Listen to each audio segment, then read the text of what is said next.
problem with the connection today. Okay.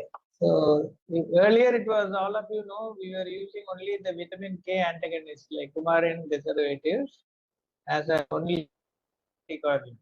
But new substances now have been come into the market, which have a direct acting effect on the inhibition of thrombin, which is very important for converting the fibrinogen into fibrin. So what is the definition of coagulation, Dr. Kamal Pandian? How do you define coagulation?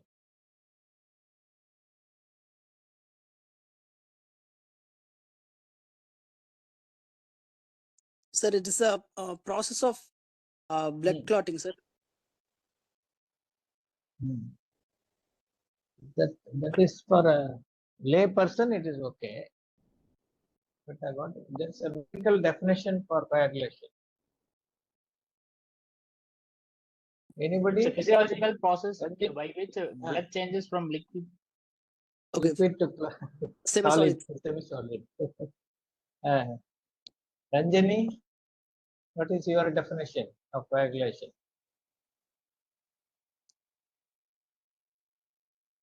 Clotting of blood to stop the bleeding, sir. That is the definition, is it? The definition of coagulation is the conversion of soluble fibrinogen into insoluble fibrin strands by a series of reactions occurring by the enzymes or proteins that are in an inactive state into an active state. All you have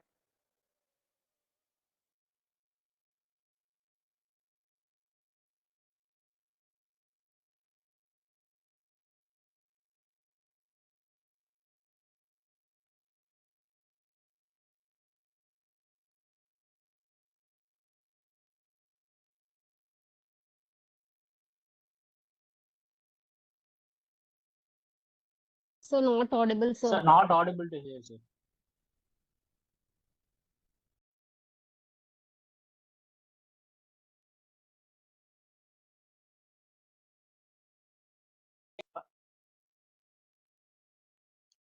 Am I not audible? Audible, sir. Now alone. Okay. So the definition, if it is the exam, fibrinogen dissolved in the blood. Only it becomes converted to fibrin. It goes into insoluble strands, and that is strengthened by cross-linking. So much things has to happen. Okay, so it is not simply the liquid blood becoming a semi-solid or solid component. So the actual reaction that is happening is coagulation is a process by which soluble fibrinogen is converted into insoluble fibrin strands through a series of reactions where the dormant or inactive factors are activated to ultimately achieve this goal. That is the definition of coagulation. Okay? And see, you can see this pathway. The intrinsic, all of you should know the pathway, how this earlier drug vitamin K antagonist was acting. So there is an extrinsic pathway and intrinsic pathway. What is the current concept of coagulation?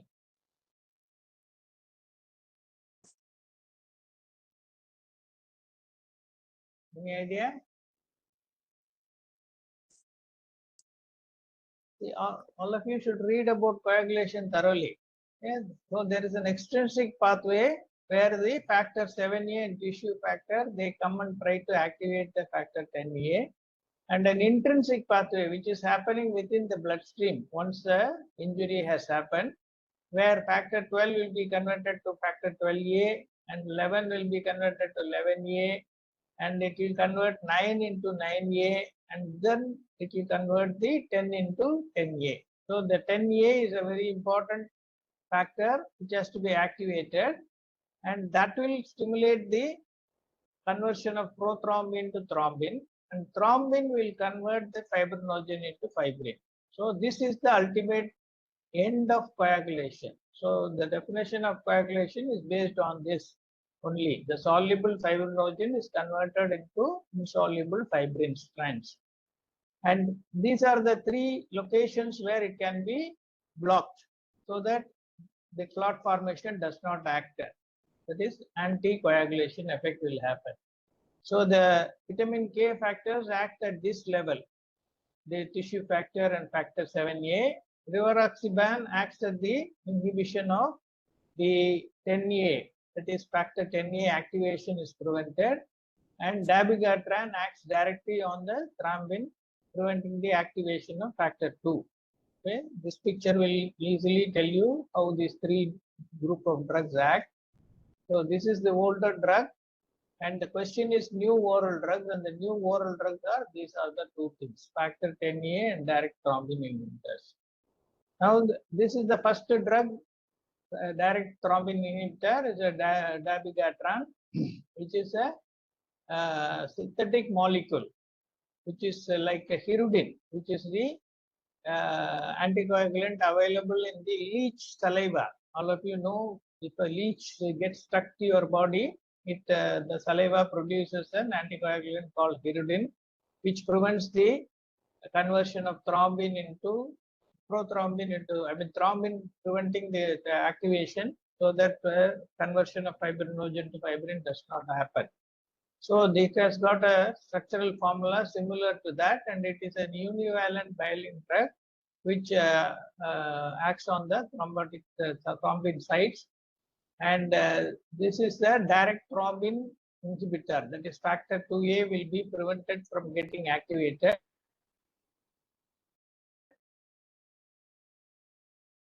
Conversion of fibrinogen to fibrin.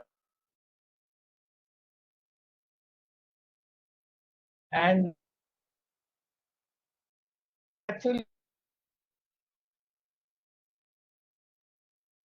this is the liver processing, and the trade name of this drug is Pradaxa, and it is administered with or without food and rapidly absorbed, and availability is slightly low, but independent of the dose of the drug, and plasma terminal is about 12 to 14 hours, independent of the dose. Whether you give a small dose or high dose, it will act for 12 to 14 hours. And absorption and bioaction occur at the enterocytes, hepatocytes, and portal vein. Not only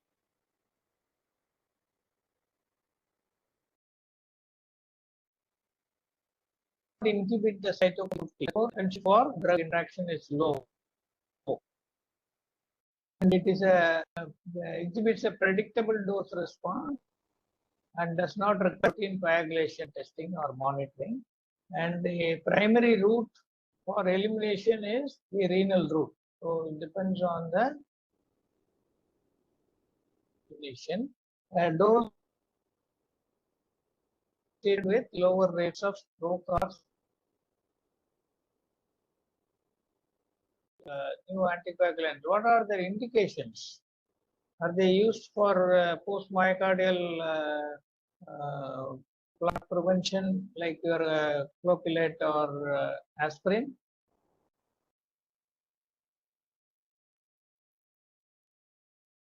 No, sir. They are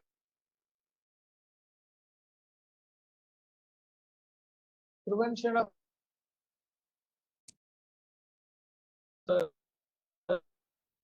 stroke is not a drug which we prescribe for catheterization or is used only mainly the agent therapy is preferred. Whereas these oral anticoagulants are used mainly in the prevention of DVT, as well as for the people who are more prone for stroke, as well as patients with atrial fibrillation where there is a left atrial thrombus formation is possible. So people having a persistent atrial fibrillation, they are all put on these drugs for prevention of. So the indication itself is slightly different from the antiplatelet agents. So these are all the various dosages at which the drug 75 milligram, 10 milligram, 1 milligram presentation.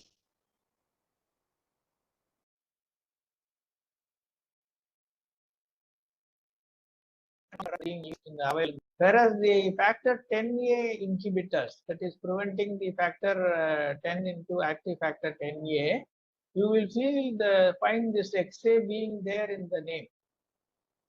That the factor 10A being included in the identify that it's a different group of drug. So rivaroxaban is a select direct inhibitor of factor 10 A itself.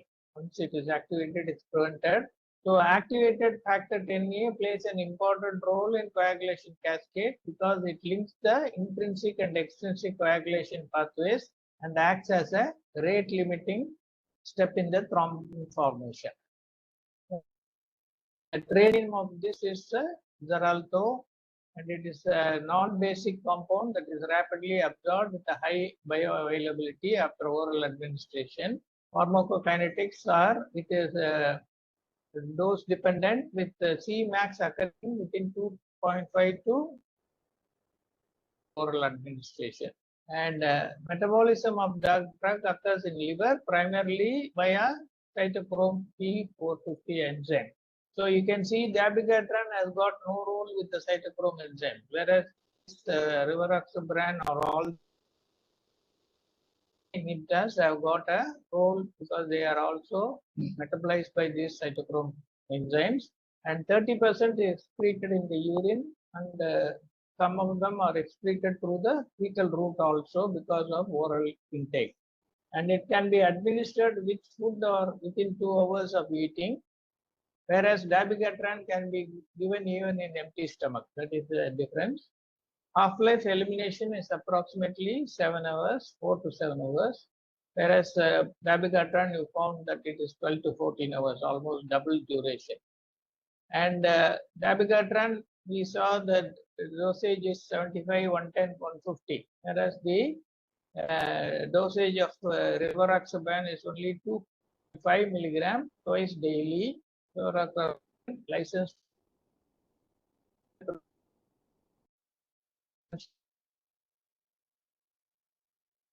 don't use this drug for that, but they use it for mostly as a anticoagulant in atrial fibrillation. And mild hepatic disease, it does not result in any clinically relevant pharmacokinetics and pharmacodynamics of rivaroxaban. And the second drug, apixaban, again you can see that XA is there in the name, and it is also a new oral anticoagulant which reverses the direct effect of anti-10A.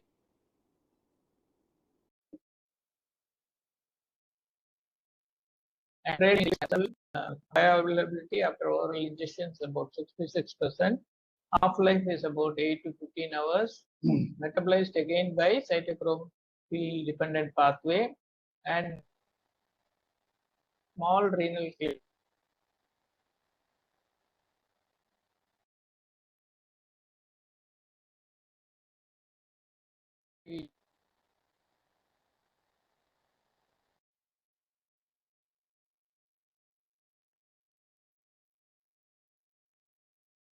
direct stress 10,000 fold selective after 10A thrombin.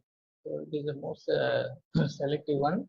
Trade name is Savasia and Lixiana, and it is readily absorbed of almost 58 points.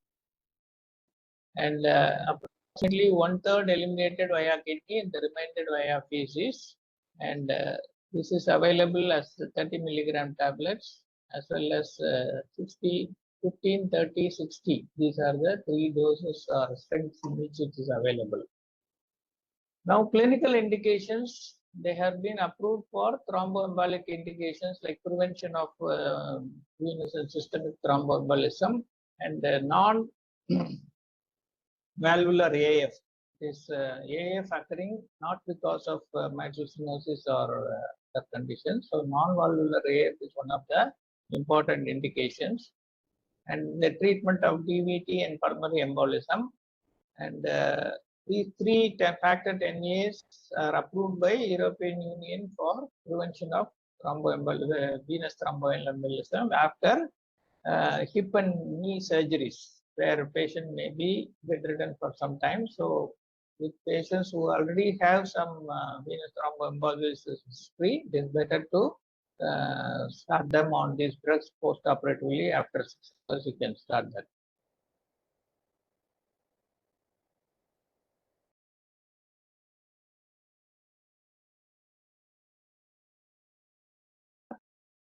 Already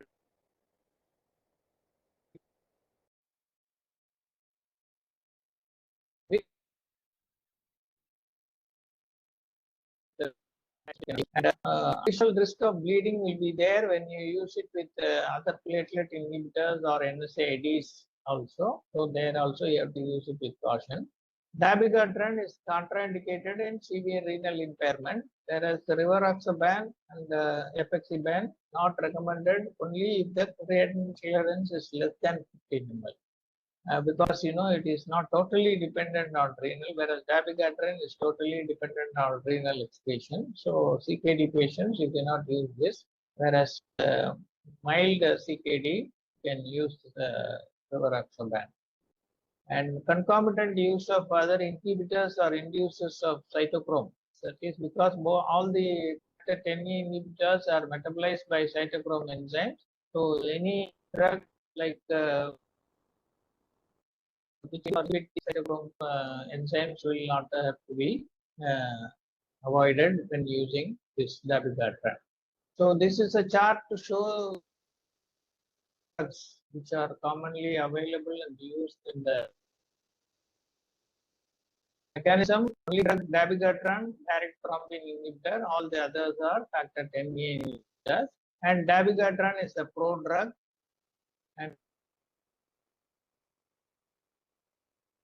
there are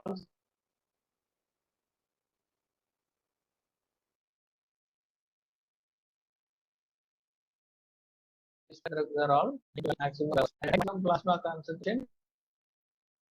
As they all the factor 10As take a long to achieve maximum plasma concentration, and dabigatran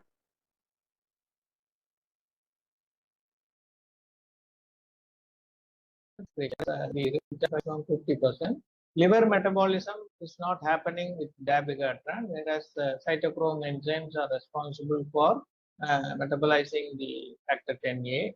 Gastrointestinal, dyspepsia can happen with dabigatran. 10As do not produce any gastrointestinal intolerance.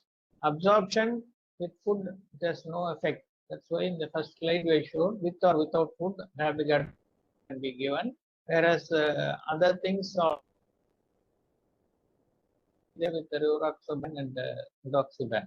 Intake with food, you can take it. Initially, he said mandatory. I mean, intake with food is not necessary if you want to take dabigatran, but it may be mandatory only with rivaroxaban. Otherwise, other things also. Even though it is a long half-life, it is given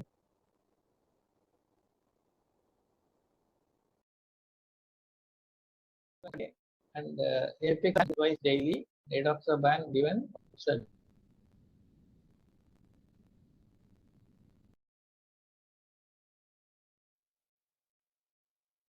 these drugs are we can say no diet, rapid onset life being an important thing.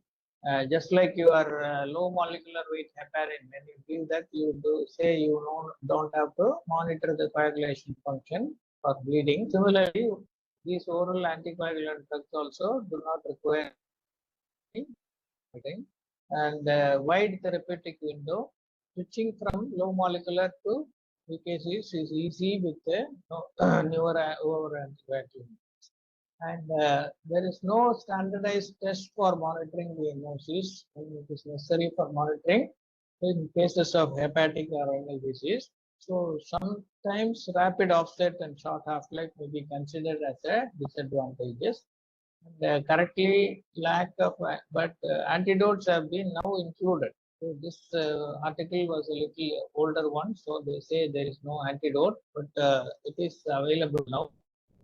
But the cost is quite high. It is expensive, and it cannot be initiated without low molecular weight heparin due to the rapid onset. Yeah, it was an earlier concept, but now that also has changed. Now, interpretation of what are all the laboratory tests, even though we say that is not available, but now it has been advanced and you can use these to find out what is the abnormal coagulation that happens when you use this drug. So when you have elevated anti-10A as a result, it is because of the 10A inhibitor. And if you have prolonged APTT, TT, etc., pneumoclot positive, it is dabigatran effect. And prolonged PT and APTT, elevated anti-10A results, that will be again factor 10A effectively. So you can find out that for find out the efficacy of your factor 10A, you can have anti-10A and anti-10A assay. For finding out the efficacy of dabigatran, you have to go for the thrombin time and prothrombin time. So these are all the tests that you can do, and, which will be showing the variation. And these are the antidotes for reversal of dabigatran. You have humanized monoclonal antibody fragments, which are available, and an antidote for life-threatening and uncontrolled bleeding. 5 gram IV provided as 2 packs. So this is called Fraxbind, which is available as a 2.5 grams in 50 ml. And for coagulation factor 10A reversal, you require inactivated Zovo, Nexeta alpha, and Nexaporto, have been approved by FDA. So this is the reversal for factor 10A. So we have antidotes for both the dabigatran in case of emergency you want to proceed with the surgery, as you said, you have reversal for both the drugs. And the effect of coagulation test, of course, we have seen it in the last slide itself. And then the reversal in emergency, these are the other things that you have to use for dabigatran. Oral charcoal, you can do hemodialysis, you can do platelet concentrates, desmopressin, antifibrinolytic agents. And these are the general treatment, plus the specific reversal drugs are also available. And last thing is to when to stop and restart the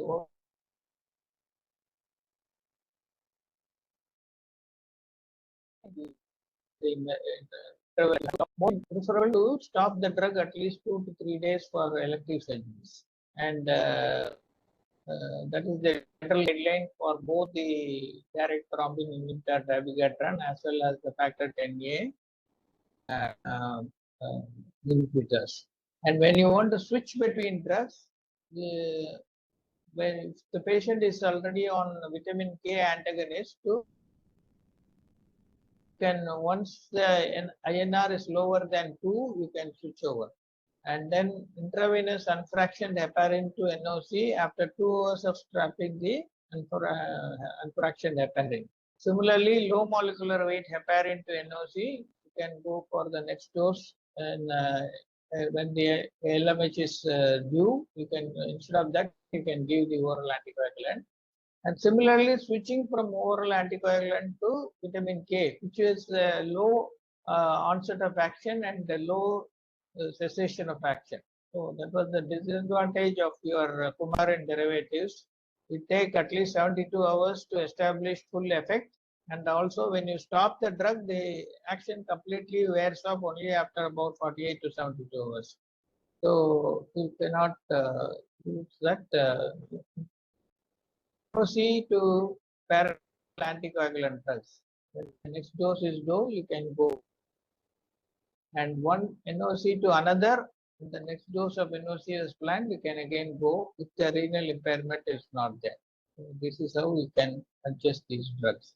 So that is all about the newer anticoagulant drugs, which we thought will be the answer for the theory preparation question. Okay. And with regard to your request, Dr. Ranjan, on Friday, I think only Dr. Kamachi has to take a decision. If he is free, Sir, maybe we can have, sir, no problems. Fridays are okay for me, sir.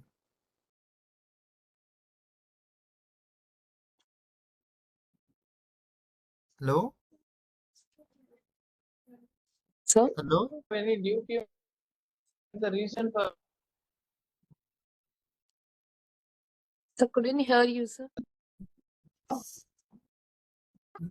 Today there was a mental case, sir. That's why I got delayed. Otherwise, no duty what issue, is sir. the reason for it? Okay, then am I audible, Ranjini? Are you able to hear me? You are the one who wanted us.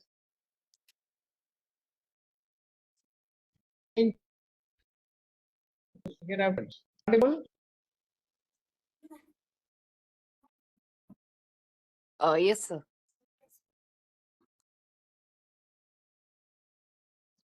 Okay, Kamachi, are you? Yes, sir. Able to hear you, sir. Then next onwards, we will have the class on Fridays. Is it okay? Okay, sir. Okay, sir. Okay, right. Then I stop here, and the class will be only for 2 to 2.5 hours. I'm not going to tax you for 3.5 hours. Okay. Okay, sir. Thank you, sir. Thank you, students. Thank you. Thank Can you, we sir. sign off today's Thank meeting, you. sir? Yeah. Thank you. Thank Thank you, you, sir. sir. Good Thank night. you, sir. Good night, students. Good night, sir.